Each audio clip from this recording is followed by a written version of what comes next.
Hey everyone, and welcome to the inaugural episode of Eggs Classics, where we feature some of our favorite podcasts from our last 4 years of making Eggs, the podcast. As summer approaches, schedules grow tighter, and on the occasional week where Mike and I cannot get together, like this week, we want to share content that newer listeners may have missed from our amazing back catalog and revisit guests and conversations that we think are worth hearing again. We really value and support the Eggs community, and each week strive to reward the newbies and the OGs with content sure to enrich your lives with relevant information and topics chosen to help you achieve whatever it is you hope to. So without any further ado, please join me in this special representation of episode number 129 from November 7th, 2019, featuring deep listening expert, keynote speaker, and author, Oscar Trimboli. Enjoy.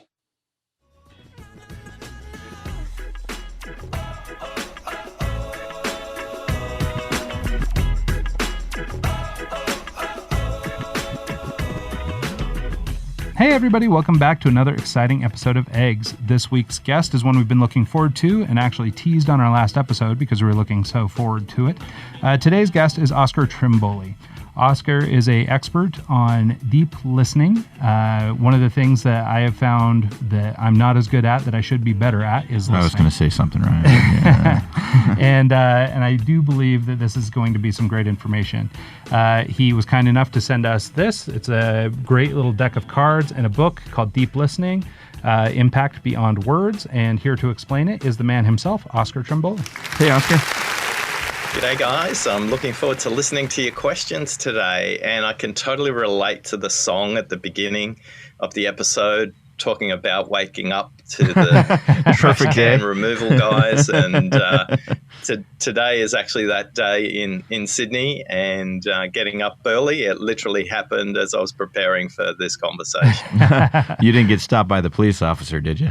Yeah, that's part of the song, I think. Story for another day. My name is famous in Australia.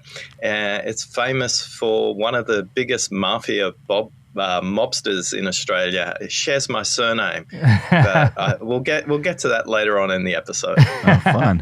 All right, well that sounds perfect. Well, first things first. As I mentioned, we've got this book, Deep Listening. I imagine it took a little bit of life experience to get to writing this thing, which I have found really helpful in the short time I've had to experience it. So I wanted to maybe kind of go back in time a little bit and start at the beginning. How did you mentioned in the book that only 2% of people are raised to become great listeners. Most are not. And I wondered if that was the case for you, or if there was some event in your life or you'd arrived at some place where you decided, you know what, this is something I've got to fix. Yeah, although we spend 50% of our day listening, only 2% of us have been trained. So not necessarily raised, but trained in how to speak.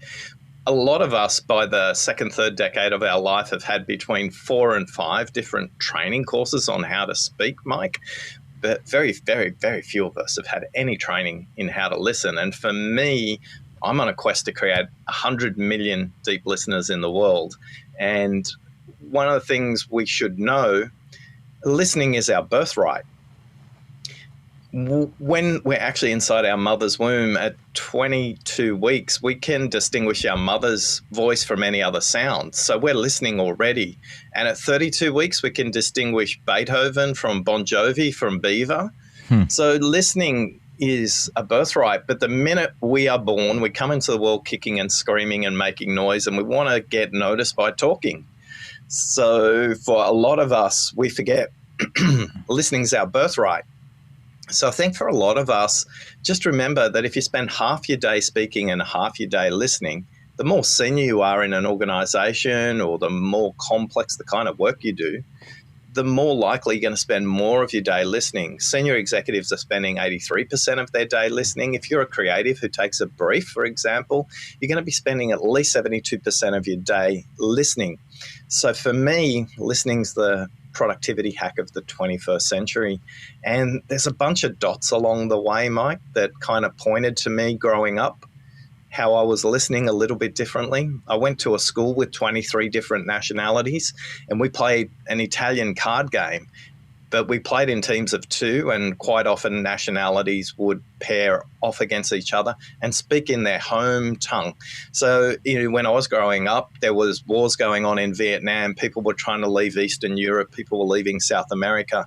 So I was able to hear people play cards in Portuguese, in Chinese, in Russian, in Lithuanian, in Polish, in Yugoslav languages, but I couldn't speak any of them. But what I got really good at, no, it wasn't counting cards. What I got really good at was noticing body language. Yeah. And that's one level that a lot of people don't listen at. Well, so maybe that's a good place to start then. Maybe we should, here in the Deep Listening book or in this deck of cards, one of the things you start with is sort of identifying these 5 levels of listening. Do you mind explaining that idea or sort of what these different 5 levels are? I think that'll sort of give us some context to frame the rest of this conversation. Yeah, the 5 levels of listening are, the first level is not listening to the speaker. That's the wrong place to start. Level 1, listen to yourself. That's the most critical place to start. Level 2, listening to the content. Level 3, listening for the context. Level 4, listening for what's unsaid. And then level 5, listening for meaning. So we can spend a bit of time decomposing those, but the research that we've done with 1,410 listeners across the world is 86% of people are stuck in distraction. They're stuck with their cell phone. They're stuck with laptops, iPads, all kinds of visual distractions that are external, as well as mental distractions, stories we're telling ourselves in our head. We're turning up to a conversation tuned into the radio station of the last conversation or the next conversation or something we want to do on the weekend, but we're not really tuned into the person who's right there in front of us in the moment. So for a lot of us, we're stuck at level 1 because we're stuck with distraction. Yeah. How do you kind of overcome that? I mean, you said it's level 1 for a reason. Why is it the most important one? Yeah, good point, Mike. They're foundational. You got to kind of get good at level 1 before you can even have the capacity to start looking at level 2. So let's think about 3 practical tips to overcome this distraction. Tip number 1, think about this as a spectrum. Switch your cell phone off. Now, for a lot of us hearing that, we're just going, I can't go cold turkey like that. It's like, I'm going to have to put me in rehab. Yeah. So just switch off the red dots on all your apps. Make sure your apps aren't notifying you at all. If you can do that, that's a great starting point. If you want to move a little bit further forward from that, just switch the phone into silent mode. If you want to move a little bit forward from that, switch the phone to flight mode. And then finally, switch the phone off. One of the biggest gifts you can give people is to give them your attention. In about 2012, a visiting exec from Microsoft Seattle flew to Australia, about a 24-hour flight. And I was hosting Peter in a room full of 20 executives from other companies. And he was an important person. He ran a business with about 30,000 staff members.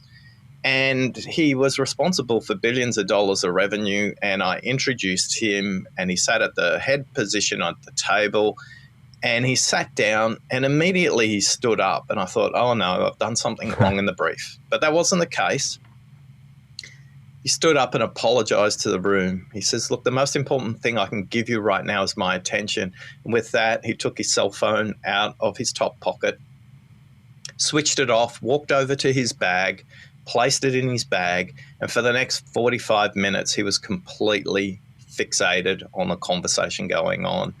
Mike, I'm curious, what do you think happened for the rest of the room when Peter did that? They probably paid better attention themselves. They probably pulled out their phones and switched them into silent mode, and it kind of was a way to open the conversation and get it started. Well, except for that one guy in the back left who was watching his fantasy scores. Yeah, that guy. But he's a problem in every meeting, that guy.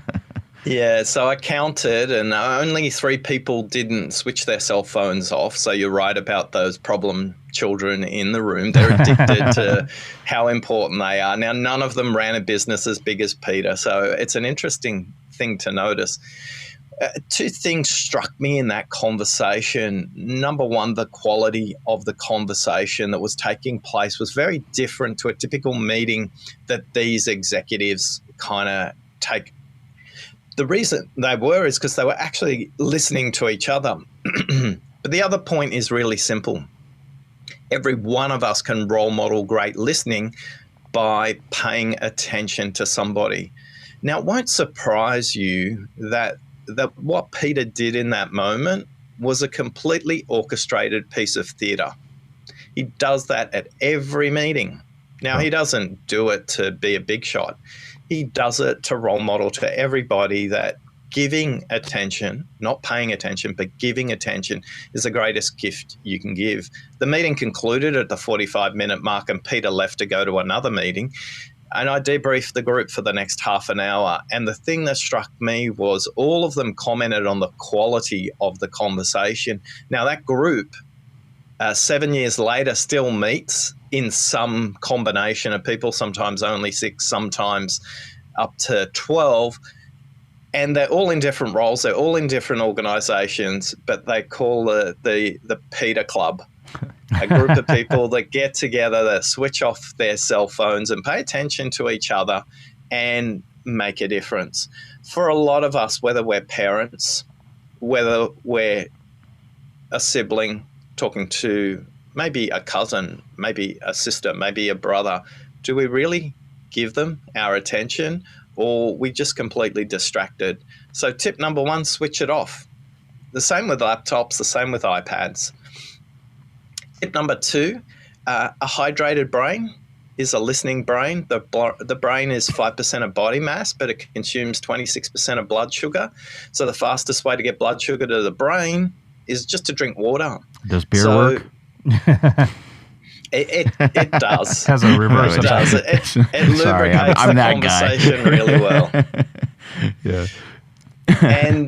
And if you drink coffee, probably a glass of water for every cup of coffee you have plus one. So for me, I always make sure there's water there for my guests if I go and visit a client. And it makes a point that at the end of the day, because none of us have been taught how to listen, it's a really complex task. It happens at the front of the brain, the more modern brain, the prefrontal cortex. And for a lot of people, when they start off on the journey with me, they go, gee, this listening is hard. And I say, you're doing it the wrong way. And the third point is breathing. The deeper you breathe, the deeper you listen. Most of us aren't even aware of our breathing. We're not even aware of the breathing of the person we're listening to. So, Mike, for your question, 3 things to improve and build a foundation to be a deep listener. Number 1, remove the distractions. Number 2, drink water. Number 3, notice your breathing. And for me, it's just a simple practice. When I step into a building, the minute I cross the lobby, my phone goes off. It goes in my bag. From the time I walk across the lobby into the lift, what I do from that point on, I just take 3 deep breaths. Now, about 4 weeks ago, my ears popped because I went to a high-rise building, 42 stories, and my ears popped about halfway, which completely threw me. So rather than turning left to go to reception, I turned right and went to the restrooms, just collected my thoughts, 3 deep breaths, back at it. And then when I arrived at reception, they offered me refreshments. I said, look, I'd love a jug of water for me and the people we're seeing. And that's as simple as it is. But if you've got those 3 foundations in place, listening becomes really easy after that. But for most of us, that's where we'll struggle. Interesting. Well, so there's a couple things you brought up in there that I'd like to dig in a little bit more on. You know, I'd like to talk a little more about breath, especially. Also, I've got a couple questions about removing distractions. But one of the things you mentioned a couple times in there was the quality of the conversation that you had with Peter, and how people remarked about just the quality, not, you know, what he talked about, not how long it was, whatever, but like the actual quality of that conversation. I wondered if you could talk a little bit about that and talk about sort of like, you know, what metrics by which do we measure quality of conversation? Like, how do we know that this was good quality? Can you maybe elaborate on that idea a little? The most typical one that people notice the fastest is the lack of interruption, allowing people to fully complete what they're saying, rather than jumping in and thinking what they said the first time is what matters. There's a really important bit of neuroscience we need to know at this point. I speak at about 125 words a minute. A cattle auctioneer might speak at about 200 words a minute as they're auctioning off the cattle at the cattle yards, but we can still comprehend at 200 words a minute. In my head, though, and for all of us, we have about 900 words a minute stuck in our head. So the first thing that comes out of our mouth, there's about an 11% chance that the first thing I say is what I mean. So the minute you interrupt somebody, you actually assault their thinking. You don't let them fully express what they say. So the most common thing people correlate to high quality conversations is the lack of interruption. In the West, we have a weird relationship with silence. In the East, silence is revered. It's respected. It's a sign of authority. It's a sign of wisdom. Yet in the West, we say awkward silence, pregnant pause. We have a weird kind of relationship with silence. So the second part of a high quality conversation is just letting silence sit in the room to do a bit of work. The third part of the conversation about high quality conversations is the backstory is fully explained. For those of you who ever take briefs, whether you're a doctor, whether you're a lawyer, whether you're in agency land, whether you're an accountant, whether you're a lawyer, whether you're a market researcher or an architect, the biggest reason your briefs blow up if you win the work is because you don't fully understand the backstory. And for a lot of us, we spend too much time listening to what people are saying in the moment rather than understanding the context of where that comes from. So a couple of simple questions might be, how long have you been thinking about this issue? That's a really good sign, Ryan, of a high quality question. Now, questions that are high quality typically are 5 to 7 words, no more, because after that, the question becomes a statement, really. It's you're just voicing your opinion and you're putting a question mark at the end of it. So number 1, no interruptions. Number 2, silence is used a lot more. And number 3, high quality questions that are less than 5 words that are seeking to explore what other 800 words the speaker still hasn't said. Now, there are some magic code words, but we'll talk about that in a sec when we know the speakers explain what they mean. Interesting. Yeah, so I think what you were talking to, if I've got it right, is basically you've got this thing in the book called the 125/400 rule. And is that basically that's this ratio of number of words we can communicate versus number of words in our head, if I've got it correct? So there's two rules. The 125/400 rule, I can speak at 125 words a minute. You can listen at 400 words a minute, and I can think at 900 words a minute. So there's two kind of simultaneous mathematical equations going on. That's why listening is hard. So Ryan, to the point, I speak at 125 words a minute. You listen at 400 words a minute. And for those who are listening to this right now, you're getting distracted because I'm speaking too slowly for you, and you might be commuting, you might be in a car, you might be on a plane, you might be on a train. But right now you're filling in the gaps because I'm not speaking fast enough. And that's the internal element of distraction. You're filling in 300 words in your own head because you can listen faster than I can speak. If you ever want to do this test, simply play this recording back at 2 times speed and you'll be able to listen to it with near perfect comprehension. Once you start to move to 300, you're at the edge without training. So Ryan, in that moment, we got to know that we will be distracted, and I'm not a perfect listener. I want to be clear about that. The difference between you and me is I just notice when I get distracted faster than you do. Is it because you're attentive to that, or is it because I'll listen to audiobooks and sometimes I'll miss a whole chapter and have to go back and listen to it again before my brain clicks on and says, hey, you weren't paying attention to that? Yeah. And one of the funniest stories I ever heard was a lady called Claire was commuting to work and sent me a message after she heard me on a podcast going, Oscar, the minute you said it's happening to you right now, I realized in that moment it was happening to me right now. And Ding. Mike, she did exactly what you did. She pressed rewind and went back. So for a lot of us, just becoming conscious of the fact we're being distracted is an interesting practice for us to get better at. And because we have no training, because we've never been taught what good listening looks like, we can drift through a whole chapter in an Audible book. And you may even be playing it at 1.5 times speed because you want to get it through it quicker. So for me, if you're listening at 5 levels, rather than listening to sentences, stories, you have to listen differently. So for me, when I'm listening to people, I'm going, do they consistently talk in the past or the future? Are they consistently talking about positives or negatives? Are they consistently talking about themselves or their team? So once you start listening at all 5 levels simultaneously, you can't help but be fascinated. You can't help but be engaged. Here's a little working definition for you, though. The difference between hearing and listening is your willingness to have your mind changed. And if you're willing to have your mind changed, you listen completely differently. You listen for differences and similarities. You go into the conversation with a heightened sense of curiosity, and your head's just exploding, going, this is the most fascinating conversation I've ever heard.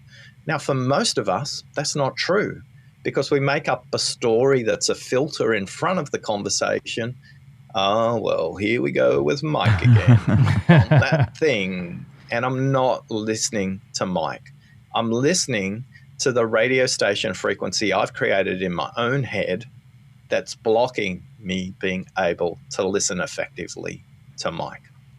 Yeah, that makes sense.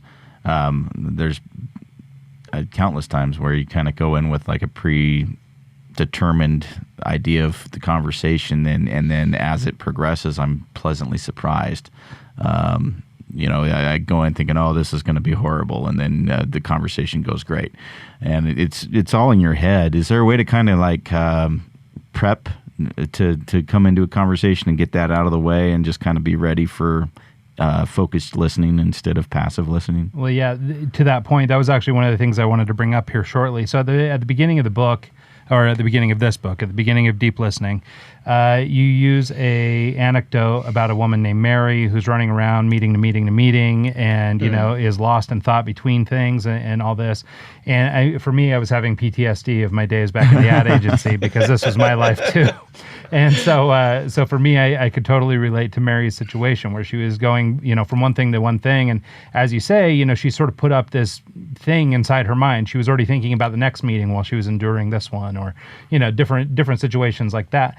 And so we did talk a little bit about overcoming distraction, but it seems like maybe this bit of distraction, beyond just being a cell phone or whatever, it's quieting this voice in your head. Do you have any ideas or any pointers you'd be willing to share to sort of, I guess, answer Mike's question, but sort of elaborate on it with this one? Yeah, Ryan, the funniest thing is about 9 of my clients all rang me up when the book came out and go, that's me in the book, isn't it? It's like the story's so universal in modern workplaces. And whether that's going from meeting to meeting to meeting, or if you're freelancing, you might be going from call to call to call, or project to project to project. The tip is just notice your breathing.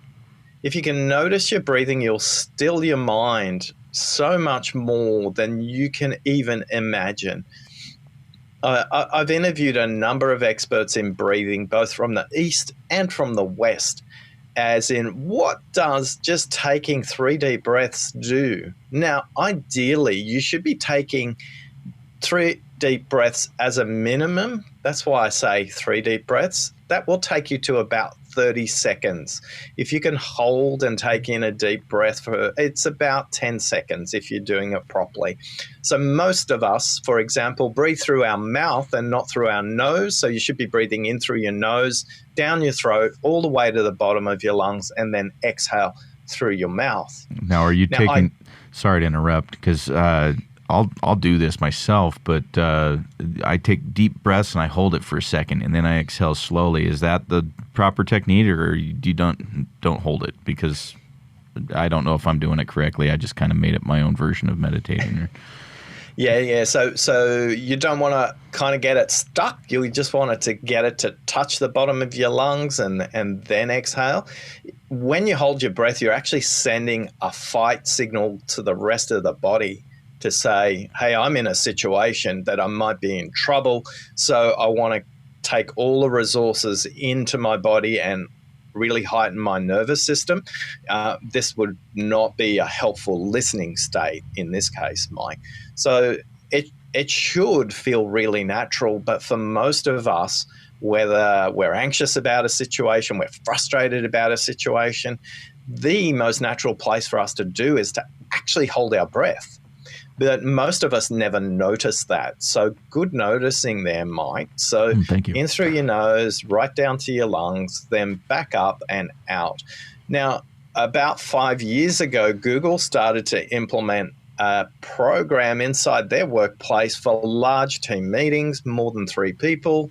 They would start the meeting with 3 minutes of silence.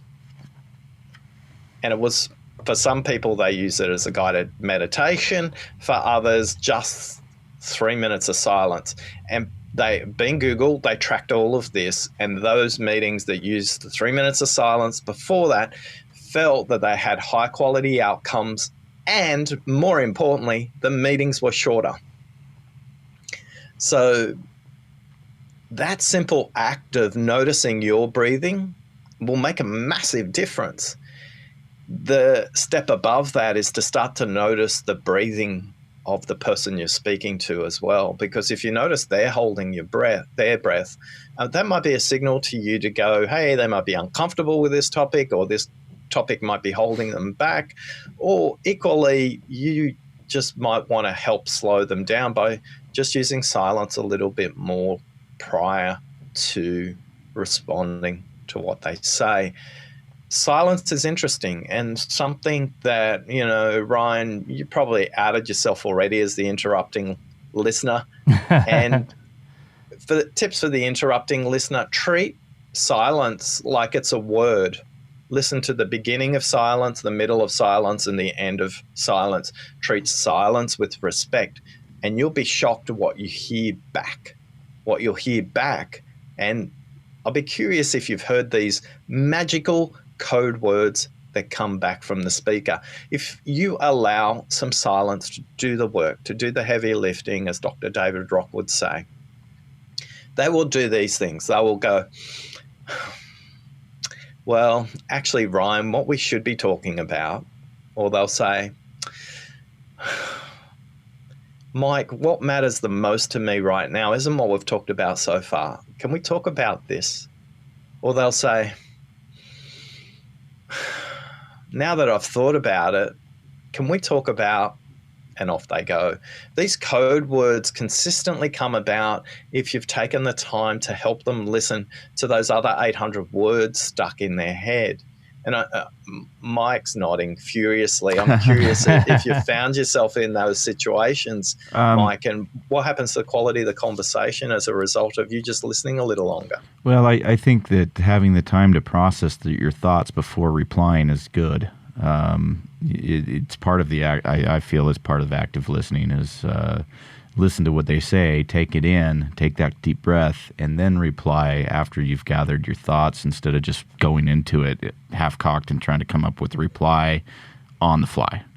I think it's better to just kind of process and then reply. I don't know if that's, your theory or your process. I haven't read the book yet, but I know that in the podcasts that I've done in the past, the guests that'll actually sit there, ponder the question, and then reply, I usually get the better responses and the more better answers, in my opinion, I guess. Yeah, I'm a massive student of Terry Gross from Fresh Air, and she's an amazing interviewer, and her second questions are always where the conversation lights up, that really gets you engaged. And again, for a lot of us, we want to reply, here's an interesting thing to think about listening. It's not your job to make sense of what the speaker's saying. It's your job to help the speaker make sense of what they're thinking. So the follow-up question's almost as important as, or more important as the first one.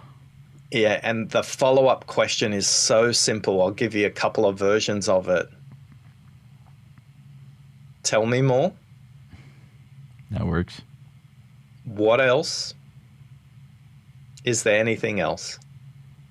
So all those are less than 5 words, and all it does is it honors, it gives attention to the speaker, and then they go and pull out of their head what they actually mean. Because most of us have conversations like drive-by shootings. We listen to the first thing, we say the first thing, and the first thing, and the first thing, and they just bump off each other, but it's not what we mean. And if we just took a little bit of extra time, if we took the time in the briefing process, in any kind of brief that you might take from a client, or if you're in a sales situation, if you simply said, they said, we're struggling with this and we need this, and can you sell us one of those? If you just said, tell me more, they'll say things like, well, the last time we did a project like this, finance was all over us, so we need to watch out for that. They've just given you an objection you need to overcome. And you just say, what else? They'll say, the things we need to anticipate on this project are X, Y, and Z. All of a sudden, you've got a landscape that you can think through a little bit more differently. Every project that's ever failed is because we've listened to what people say the first time, not to what they mean. And in their head, they're frustrated because they're going, I should have told Mike this. But the only time it ever happens is when you're shaking hands at the lift, or occasionally when you come back at the end, it's a second meeting, and they go, hey, before we start, 2 things I didn't tell you at the last meeting. And you go, oh my God, that changes everything. Yeah. Yeah, no, it's funny that you say that. Like, I'm going through a deal with a client right now where we've gotten approval on the website we're building for them twice, and yet they called me today with all new round of changes. And it's exactly what you're talking about. It's the things that keep occurring to them because, I didn't do my part up front to get all this out of them. So, and it's also funny, just an interesting observation, as you were giving those sort of 3 rebuttals, the tell me mores, I could feel myself welling up between those pauses. Like I had to say something. Like I needed to fill that silence with something. Yeah, it was really funny because I'm being extra aware because we're talking to you, but I could feel myself like, ooh, I need to say something. So anyway. Look, and Ryan, for that situation, when we think about level 3 listening, and the playing cards are awesome at this. One of my clients is in tech, and they use the cards to try and figure out what kind of questions they haven't asked the client. So one of the things we're really good at, typically beating the competition, selling the solution. That's interesting, but it's not useful for the client. What's useful for the client is your job is to help them sell the business case internally. And most of us stop when we've won. That's not helpful for them. That means you're listening at level 2, not level 3, and you're not listening at level 4 for what's not said. So a simple question would be, Ryan, hey, who else needs to approve this? Yeah, no, that makes perfect sense. I wish I had this conversation a week ago. You're locked and loaded for the next one. Yeah, I can't wait. Now I'm looking forward to the next round of revisions. So we've touched on the game a little bit. I haven't looked through it. I apologize, but could you break that down for us? What it is and how you can apply the game into learning how to listen better? So the playing cards are designed much like a deck of cards. It kind of came about by listening to a client in a workshop. Funnily enough, we were using sticky notes. Thanks, Ryan. He's doing the TV version of this. And what happened, we were doing a lot of work about what people were struggling with when it came to listening and what they were going to do about it. And they were simply sticky notes. We're going back nearly 5-6 years ago now, early days for me in coding what was in my head and what my experience set was and what it was learning for clients. And at the break, afternoon, round about 3 p.m., I'd sent everybody out for a refreshment break, clear their minds, ask them to go walk around the block, get some fresh air. And one lady was hanging around, and Alice said to me, "You aren't going to take my card down." I said, "Oh, Alice, which one's your card?" And she went over, she grabbed this sticky note, and all of a sudden I realized people were putting much more meaning to these sticky notes than anything else. And I spoke to my book editor about it, Mike, and she said to me, "Oscar, make cards." And I went, "Oh, Kel, that's so obvious." So the cards are there to help people practice daily. Listening is a skill, yes, but it's also a strategy, and it's also a practice. You're just never going to get perfect at it. You just have to get better every day. So 5 suits in the deep listening playing card deck and 10 cards in each suit. And each card is organized to make a simple statement. So there's one there about silence, for example. And it says, can I be a little bit more comfortable with silence than I normally would be? So what happens is people use these cards in very different ways. Some people just use the cards themselves and practice with 1 card per week. They don't tell anybody. They just go, oh, okay, I'm going to work with silence this week. And they just practice. Sometimes I get emails from people going, I'm really struggling with this, any other extra tips? And sometimes they get breakthroughs. So that's really cool when people say that to me as well. Some people go 1 card per week for 50 weeks of the year, and that's a really good practice. That's probably where people get really consistent. People use them in team meetings. Talked about the sales meeting earlier on, but some leaders use them for leadership offsites, and they pick 1 card and go, this card will be how we think about listening for the rest of this hour, day, 3 days, weekend, whatever the case may be. And the cards are simply there as a reminder. They feel a little different. They're designed to feel a little different. They're made to be oversized, again, to feel a little different. And those cards are really there to help us move from knowing to applying, because too many of us go on courses or learn new knowledge, but we never apply it. Now, if I could brag about one amazing book that's not mine, Atomic Habits. That's a good one. By James Clear. Yeah.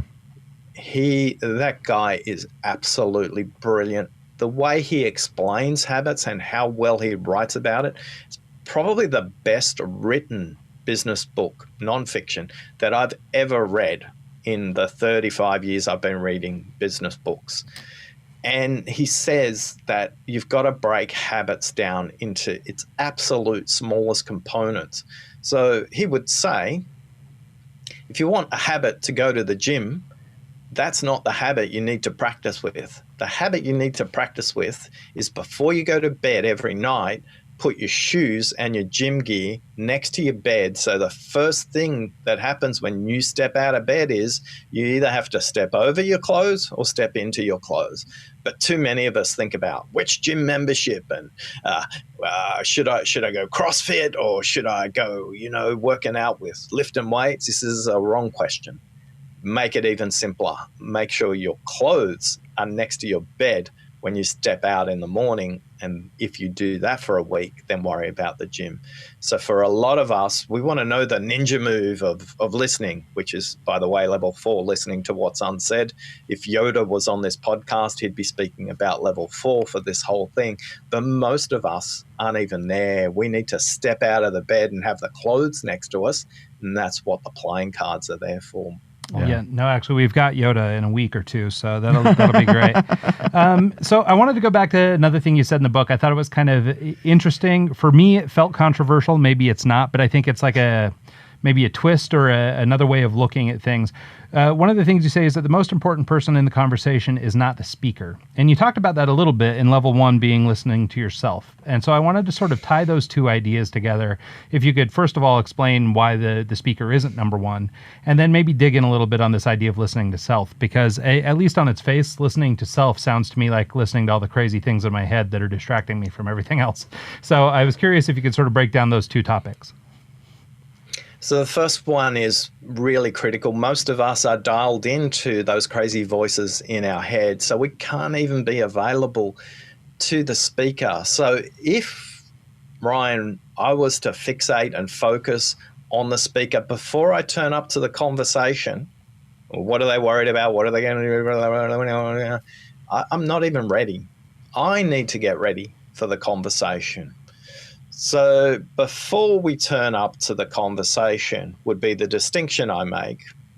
Before we turn up to the conversation, in that moment where we're sitting in front of them and we haven't shared a word yet, you are what matters. Because, yeah, you got the crazies in your head.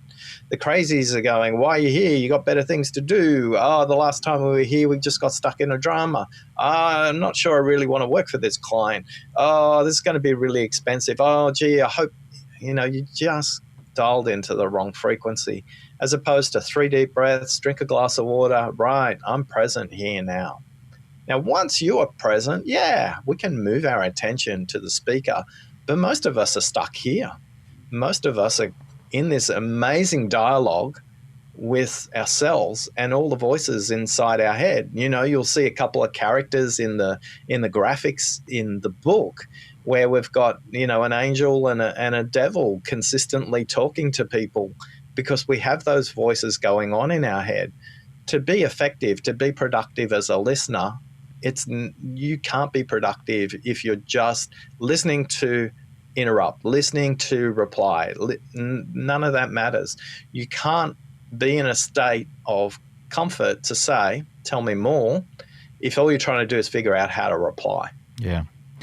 And if you're not ready, if you're not set up, if you're not in those gym clothes when you're having that conversation, it's going to be a really superficial and unproductive conversation. And for you, Ryan, the clients come back twice, and they might come back a third time now because you've got a whole bunch of rework to do, and that's really frustrating. So for most of us, we just need to prepare ourselves for the act of listening. Now, once we're ready, then we move our attention to the speaker, because as I said earlier on, it's not your job to make sense of what they're saying. It's your job to help them make sense of what they're thinking. Yeah, That's what a deep listener does. I can't tell you how many times I wanted to interrupt you and say what I'm about to say right now.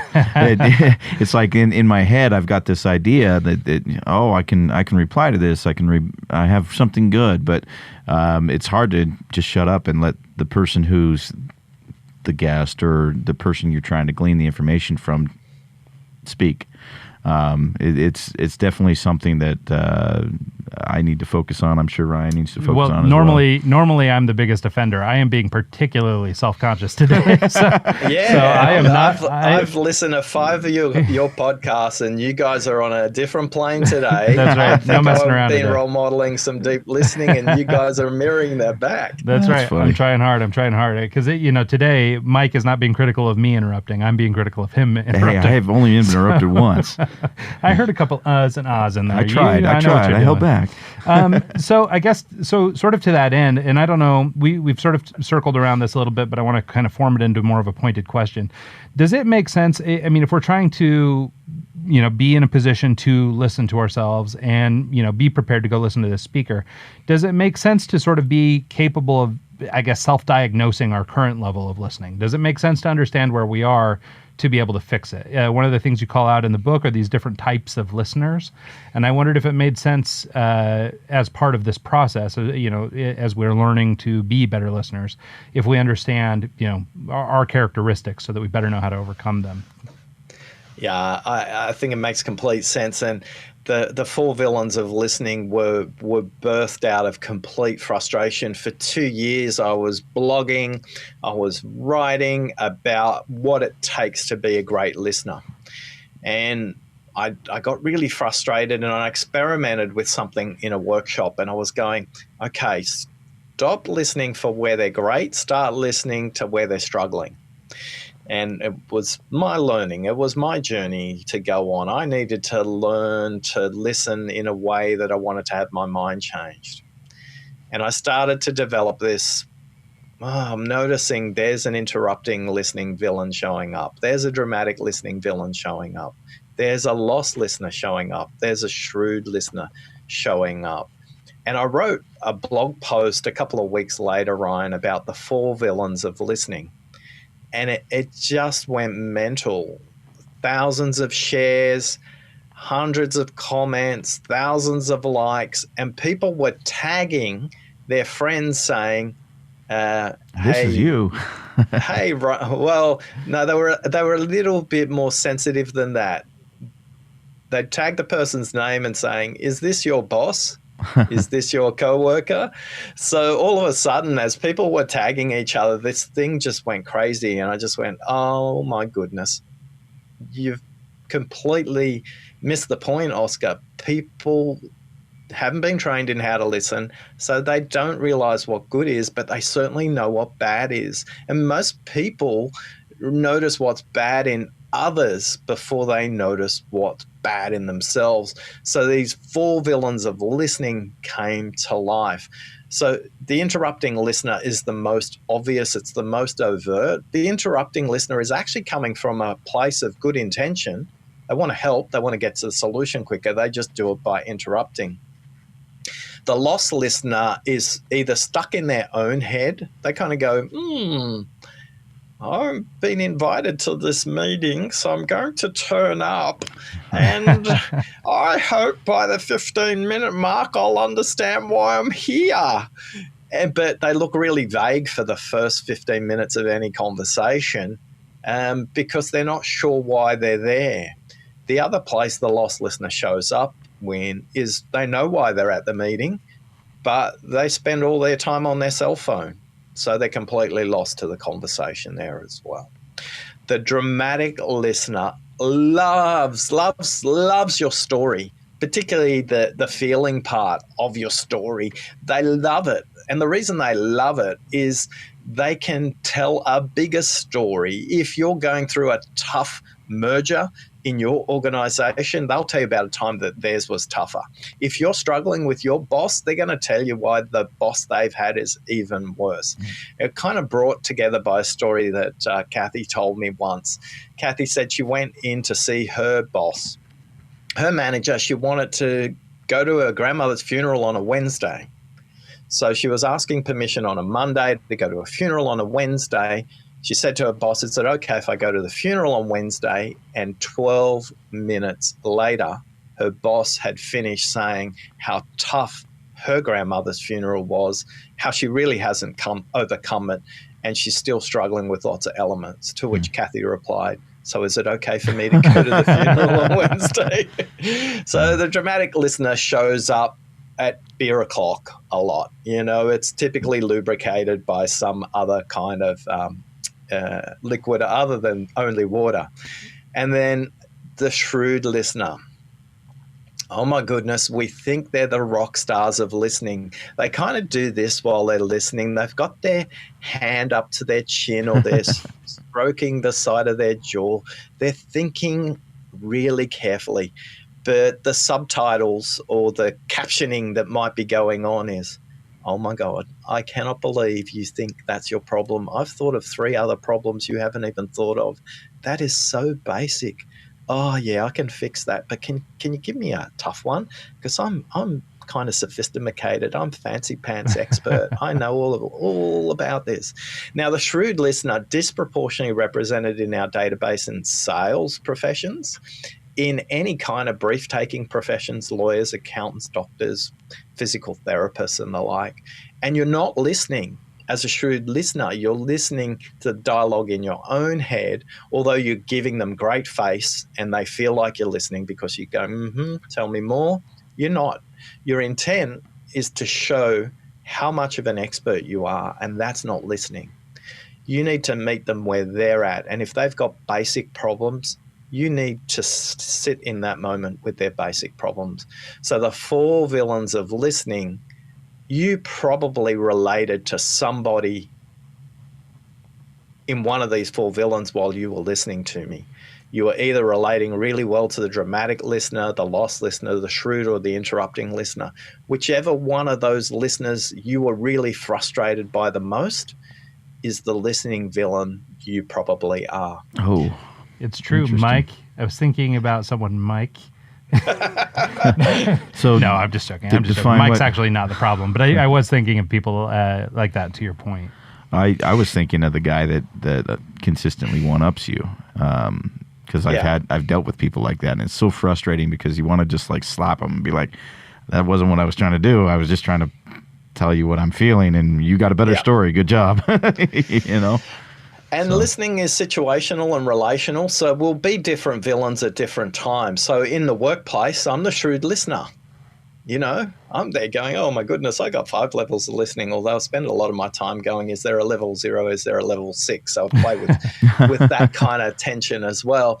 But at home, I'm a lost listener. It's like, oh my goodness, if I hear my in-laws tell a story one more time about 13A Orchards Road in Johannesburg, South Africa, I could paint a picture of what that place looks like because I've heard the stories over and over and over again.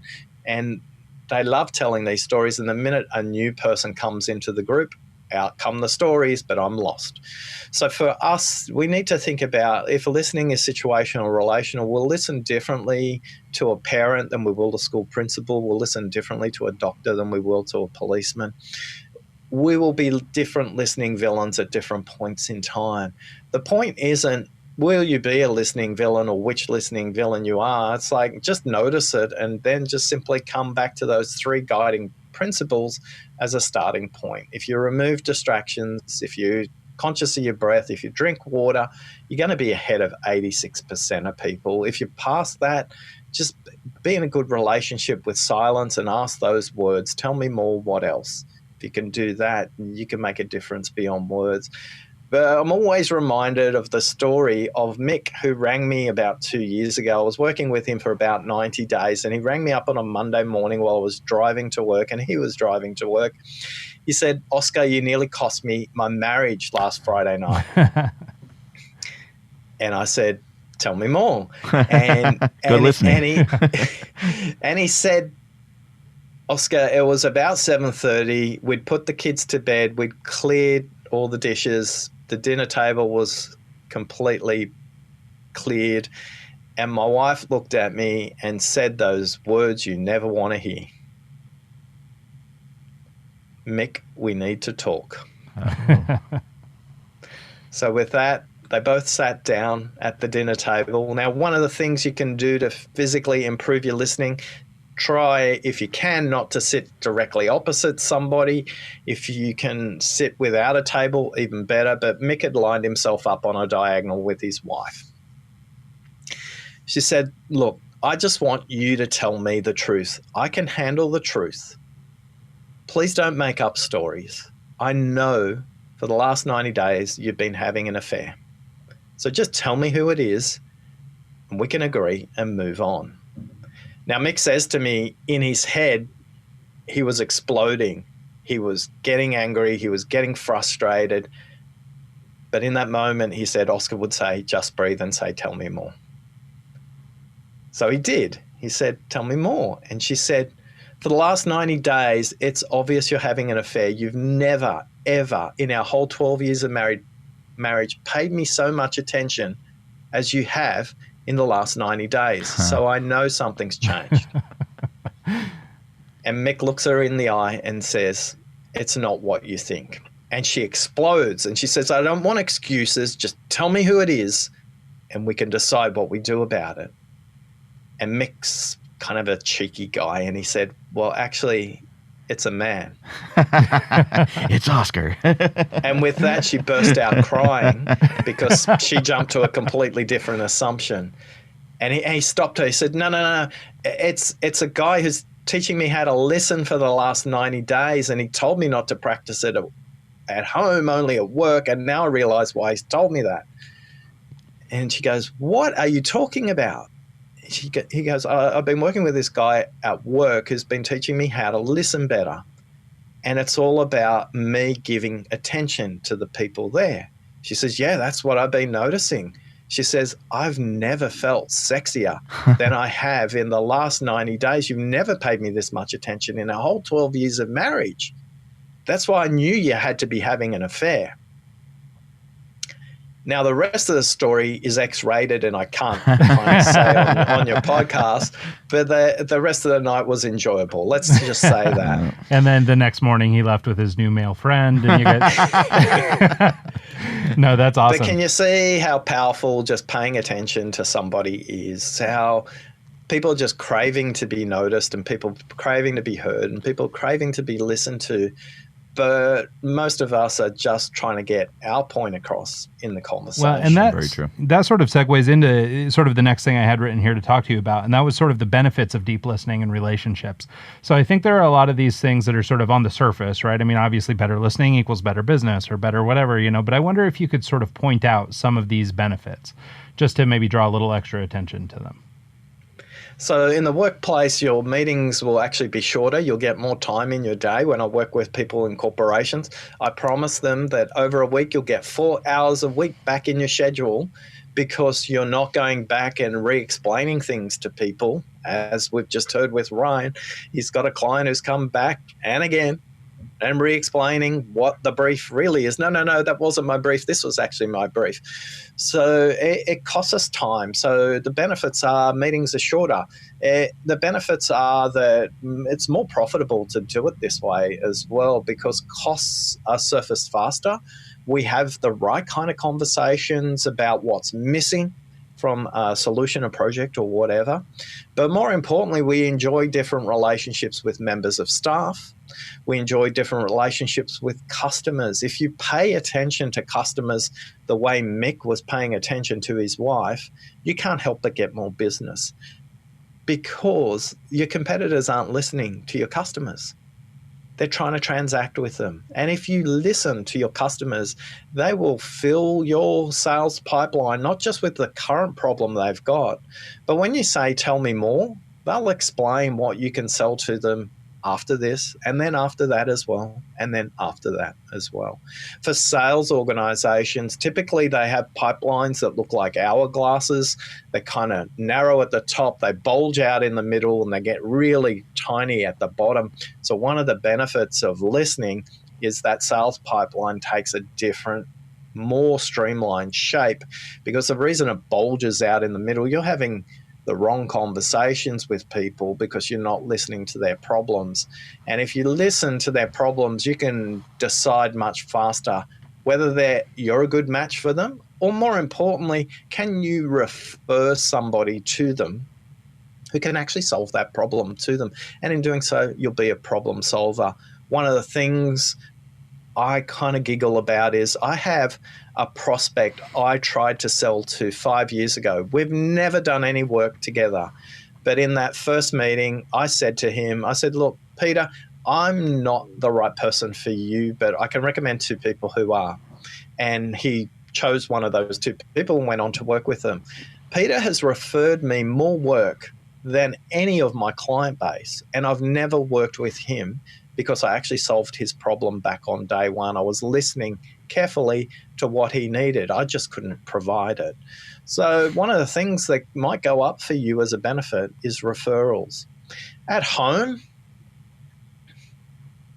I'm not going to promise everybody's going to have a relationship with their spouse like Mick, but your relationship will improve and you will be present long enough to be paying attention to start to have the conversations that matter rather than the superficial conversations about taking out the trash, chopping up the vegetables, or whatever else might be taking place. There'll be less chaos, conflict, and confusion in your relationships as well. I always remember this speech by a guy called Brian who gave from the stage. He was an expert in world peace.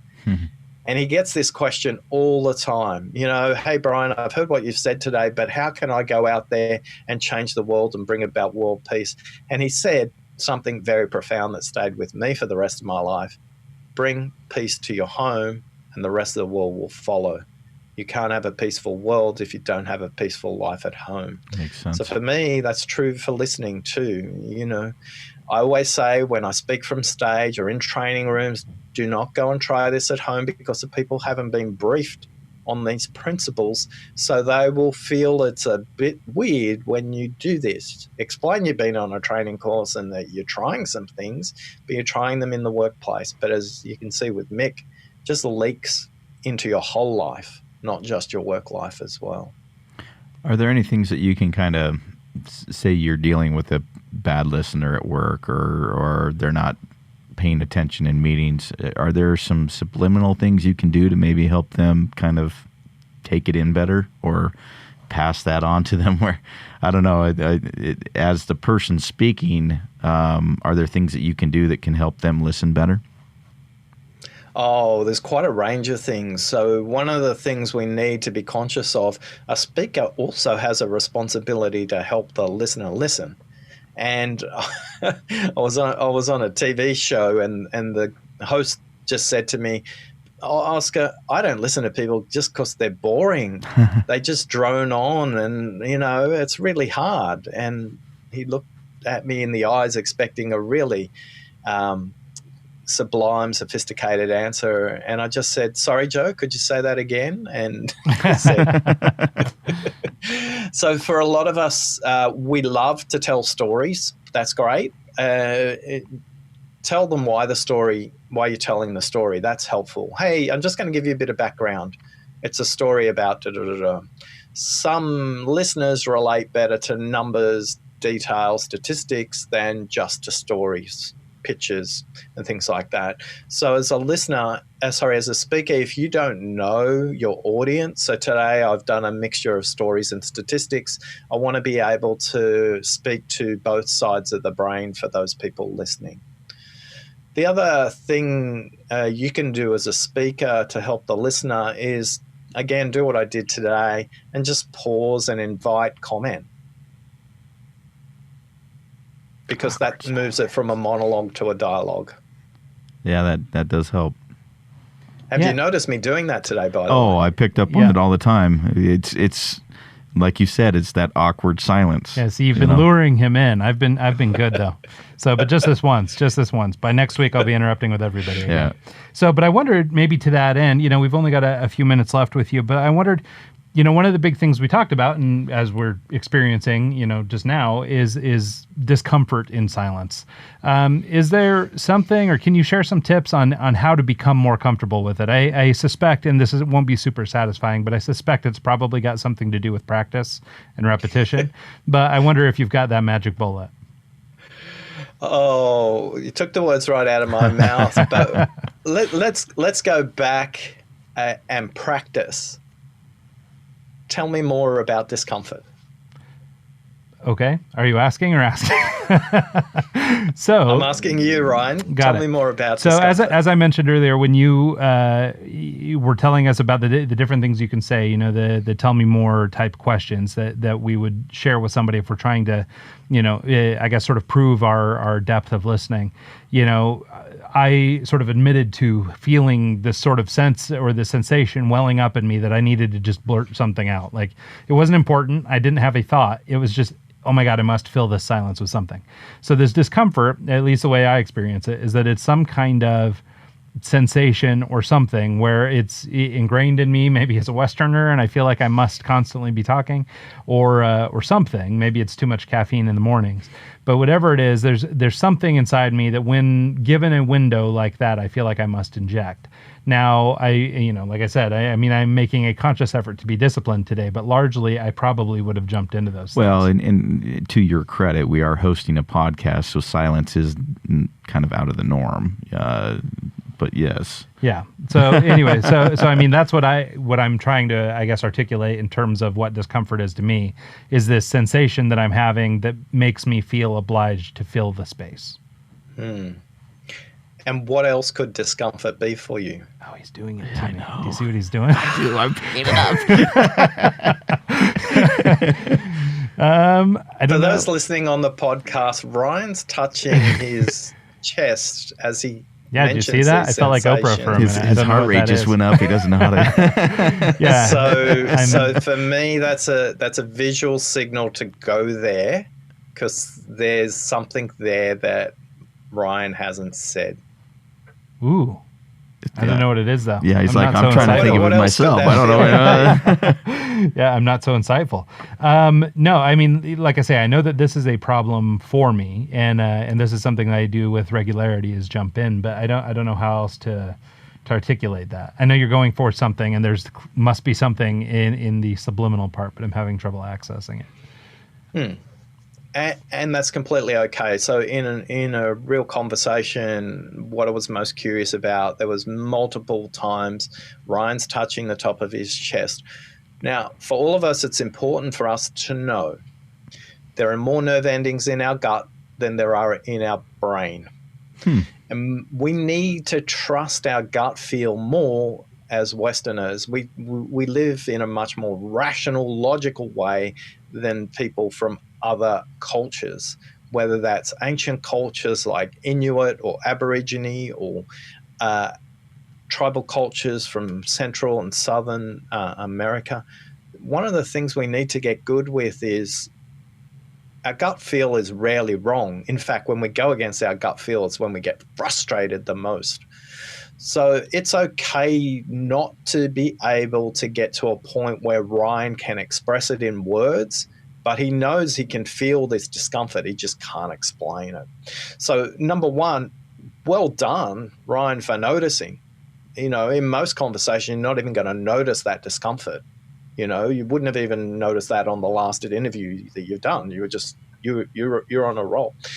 And number two, it's kind of just stay with it. It's not something that you want to fix.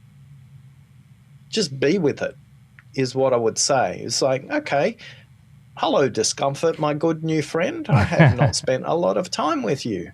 So we don't need to fix it. It's like fear. It's like fear plays a role, but sometimes we let fear in at the wrong time. And it's like, hi, fear, great to see you again. Just for this conversation, just wait over here. So in that moment, Ryan, just practice with me. If you took a deeper breath, what would happen with discomfort in that moment? Well, now having had you elaborate a little bit, so to put a finer point on the sensation I was feeling, it was more like a tenseness or a tightness in the chest. That's probably why I was going for it. Yeah, I mean, I could see how having controlled my breathing a little better may have caused me to not tense up quite so much, or would have allowed me to sort of release that anxiety, whatever that was. Like, I'm very comfortable talking about that thing, but it's clearly something, I mean, I at least self-identify it as a problem. So I was experiencing some kind of anxiety around that. Yeah. And lovely, again, when you had the time to get those other 800 words out of your head, you went, oh, it's up here. It's in my chest. Yeah, it's interesting because, I mean, now that you say that, I mean, I said what I said. I had a minute to sort of think about it while you were while you were rebutting that. And then as I came back, I had a more clear explanation of what it was that I was feeling, more this, I was able to at least pin it down and call it anxiety or tension or pressure or whatever. But I didn't have those words the first time we spoke or prior to your response. So, I think that's very interesting. That's cool. And are you noticing that you're holding your breath while you're kind of going, I'm not gonna interrupt? Literally holding my breath right now. Because he wanted to interrupt. I could see it in his eyes. I did. I actually had something like the tenseness in your chest. I get that before I perform, like performance anxiety. And the last couple times that I went on stage and was in a performance environment, I've been focusing on meditation and breathing, and I actually stepped off the side stage and took a couple deep breaths, and it's amazing how much it calms you down and kind of gets your headspace right. So, and the that you pointed out that your nerve endings in your gut, that's been like, I've been thinking about that for a while. I'm like, that makes so much sense. So yeah, thank you. Look, whether I'm talking to world-class opera singers or which you are, by the way. World-class opera singers, the both of us. Ryan over here. or I'm talking to world-class athletes or the world sniper champion. Can you believe that there's world championships for snipers? So I interviewed one from 3 years ago, a woman from Sweden, and she talked about the role of breathing and the role of noticing her breath and the role of noticing her breath and its synchronicity with a heartbeat. And they actually have to shoot in between the breath and the heartbeat. You know, Oh, wow. That's how precise you can get. And that's world-class focus in noticing your entire system. For most of us, we go through the day, we would never even dream to be at that level of focus. But whether you're an Olympic athlete lining up to go for a 100-meter sprint, an opera singer, an FBI hostage negotiator, a sniper, the world memory Olympic champion. Can you believe there's Olympics for memory? All these people consistently, no matter who I speak to in my research work, all come back to the importance of breathing, to centering them and becoming in a place and a state to be ready to perform at the highest level. And the same is true when it comes to listening. Do you recommend any books that we could kind of dive further in depth outside of yours? Yeah. Or including yours, for breathing techniques specifically? For breathing techniques, I'd probably recommend an app or apps. To be honest, I'd recommend the Headspace app, and I'd recommend the Insight Timer app. Both of those apps take you through a guided process in how to become conscious of your breathing and how to do it effectively, how to use it to be in those situations where you go, as Ryan just went, I can feel tightness and, this thing's rising up inside me. For those two apps, do a great job of taking you through it. I don't have any strong recommendation on books because the feedback I've got from most people is like listening, it's a practice, and the more you do it, the better you get at it. Well, it makes perfect sense. I mean, especially around all this meditation and yoga and things like that. Like, there are some truths out there, right? Like this idea of, listening to your gut and things like that. I mean, these, ancient forms of controlling your breath and managing your the way you react to things like that have been with, humankind for, eons. And so it makes perfect sense that, those sorts of things have borne out as true over the years. So it makes sense to probably stick with that kind of thing. And the irony is most of these practitioners would say it's not about controlling your breath. It's actually being with your breath in its natural state. Noticing that you're hyperventilating, or noticing that, like, is that kind of what you're... Correct. Okay. Sorry. So, I don't know. We're like near the end of our time, but I wonder, do you have time for one more quick question, Oscar? Of course. Okay. I just wanted to ask you, and we've touched on little pieces of this, but I wanted to put it into something a little more bite-sized. So, one of the things that is, if you're the person organizing an event where you might have a speaker, or you're speaking yourself, or you're hosting a meeting or something to this event, not unlike your Peter meeting early on, how do you make for a great listening environment? You mentioned a couple things like bottles of water and things like that. But if I'm going in, let's say, and just maybe selfishly asking this, but if I'm going to go into a meeting with a potential client, how might I prep the room, prep myself, prep them, et cetera, for the best type of listening environment I can offer?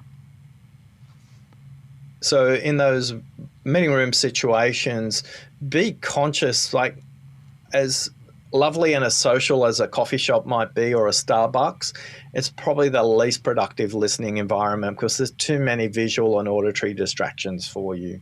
So the quieter the meeting room that you can create, the better. That's the first step before you even get into the room. The second thing about the room is, do you need a table?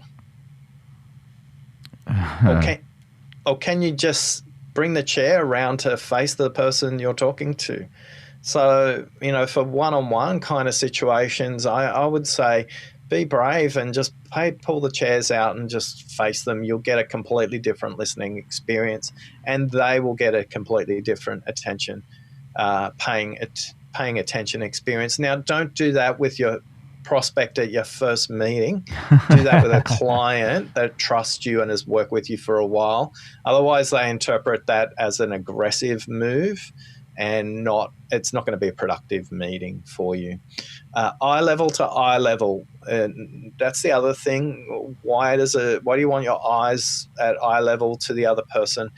because your ears are at ear level, so auditory paths are pretty close, but eye level is also helping us listen through the visual cues also for body language. You mentioned earlier that you'll set off at an angle and not be direct across. Can you expound on why you do that instead of being directly in front of them? Directly in front is probably more distant, and on a side there's a level of intimacy that's implied with that it's okay, I can be closer to you than necessarily oppositional to you. So people who listen professionally, so deaf interpreters, for example, or foreign language interpreters, or air traffic controllers, all of them will tell you this really interesting head tilt. So when you're really listening, you will tilt your head slightly forward into an angle. And the reason you're doing that, and you'll typically tilt your head to the right, is you're getting more auditory signal through the right ear because it's connecting with the part of the brain that's listening for emotional cues better. So just that, if you're noticing that slight tilt from the other person, it's probably not because they're hard of hearing. It's because they're actually trying to listen for your emotion. So a lot of people might go, what does that sound like? So if you think about if my voice moves down here ever so slightly, it's a very different voice sound from where I was here. When I'm listening for vocal fry or vocal variation, all of a sudden it's, there's a clue. When they mention their boss, they fried, or when they mentioned the CFO, they fried. Finally, Ryan, back to that table. If you have to sit at the table, if there are vases or things in the way, speakerphones, move them all out of the way. Make that desk as clear as possible with as few things in between. If you have to take notes, try them analog, and by that I mean if you've got an iPad with a stylus, that's analog enough for me. But avoid verbatim, like literally writing down the words they're saying. Try and just draw pictures. Pictures will capture the meaning faster. Pictures will capture the actions quicker, because you're not going to remember those words anyway. Because what happens when you're writing words down in your brain, you say the words, and while you're saying the words, you're shutting down the auditory cortex in the brain, which means you can't actually listen to what they're saying while you're writing the words down verbatim. Whereas if you draw a quick sketch and a picture, you're engaging the visual cortex, and you'll be able to listen to what they're saying as well. That's perfect for Ryan.